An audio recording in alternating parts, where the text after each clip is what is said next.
sent me, diba? Ay parang ganun. Lord, narito po ako. Turuan po ninyo ako. Utusan niyo kung anong para sa akin na gawain. Isang araw po, may nag-alok sa akin. Sabi niya, anong birthday ko? Sabi niya, Sister P, gusto mo bang mag-enroll nga dito? Pero nag-pray na muna ako. Sabi ko, Lord, ano bang gusto mong ipagawa sa akin? Yun nga po, may nagtanong sa akin kung gusto ko mag-enroll dito. Tuwa-tuwa ako. Sabi ko, okay, sige po, mag-i-enroll ako. So, yun na nga po ang nangyari. Ang ano po nito, nung magsimula na akong nag-aral dito, hanggang naka-encounter na kami kay God, yung mga ginawa na po dito, mga pagtuturo, yung sinasabi kanina ni kapatid. Yung pagka nagtuturo na kung gano'n, tapos pag nag-praise and worship na kami dito, kakaiba na po yung nararamdaman ko. May iba talaga. Sabi ko, sa panalangin pa lang sa bahay, yung mga itinuturo dito, in-exercise ko sa bahay namin, tulad ng bago manalangin, nag-praise, unti-unti, naranasan ko na yun. At doon sa trabaho ko, yung ginagawa ko sa church, na-feel ko na talaga yung totoong presence ni God, na kapag nag-praise ako, talagang todo na talaga, nararamdaman ko na talaga siya, na yung sinasabing Holy Spirit. At ito na nga po, natuto na akong manalangin sa aking kapwa. Pag may humingi ng panalangin, pag may dumadaing yung problem, nananalangin ako. At bali, isang beses po, meron ng mamamatay, cancer patient siya, mamamatay siya, napatanggap ko na siya, praise God, bago siya namatay, tumanggap siya. Ibig sabihin po, magmula nung pumasok ako dito, nabago yung, ano ko talagang parang lumalim na po ako at nakakapaghayag na rin ako ng salita ng Panginoon.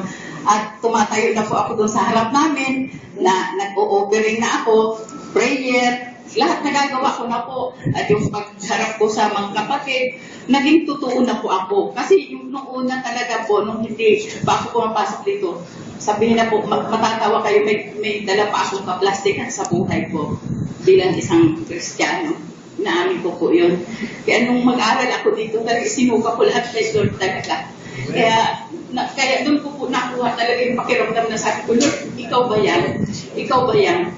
Na nahihiya ako pag lalo na kung nag-praise and worship na feel ko na si God, na pinipigil ko yung sarili ko, ayaw ko may makakita na halos dumadaing na ako.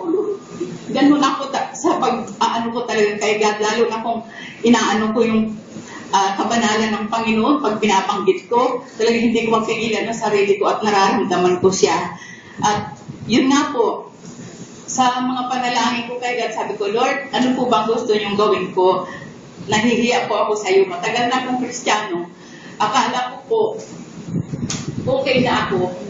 Alam niyo ba mga kapatid, sabi ng Panginoon sa akin, sa lahat ng ginawa ko ngayon, sa lahat ng ginawa ko noong una, naglingkod ako, lahat ginawa ko. Sabi ni Lord, wala. So nakakahiya, diba? Matanda na akong Kristiyano, wala pala. Yung mga ginawa ko pala yung taas ng kamay, pray din yan. Bali, wala lahat.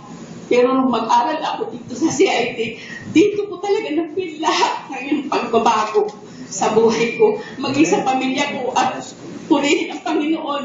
Ang pamilya ko, ang mga anak ko, may mga anak ko akong dalawa na backslider ngayon po, nagbabalik yung sila sa Panginoon.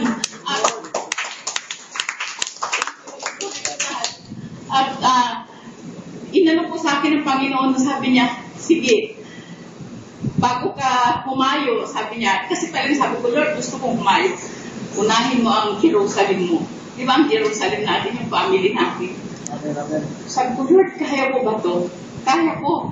Kasi binigyan na ako ng lakas ng banal na espiritu para magawa ko yung mga bagay na yun, di ba? Oo nga. Tapos, ang ginawa ko every Monday, nandun yung anak ko dalawa, si Ken at si Charles. Sila yung praise and worship. Kumaawit muna kami kay God, tapos nag-pray. Siyempre, hindi naman ako pastor para magpaliwanag ng yung mga verses. Binabasa ko lang kung ano yung nasa Bible. Binabasa ko yung walang labis, walang kulang. Yun yung ipinarinig ko sa mga anak ko. Yung sa Galatia, yung mga sunod, di ba yun? at saka yung mga yung sumpa, kung hindi ka susunod, ito yung pagpapala. Yun lang yung binabasa ko sa kanila. At purihin ng Panginoon. Sabi pa ni Lord sa akin, mag-communion kayo.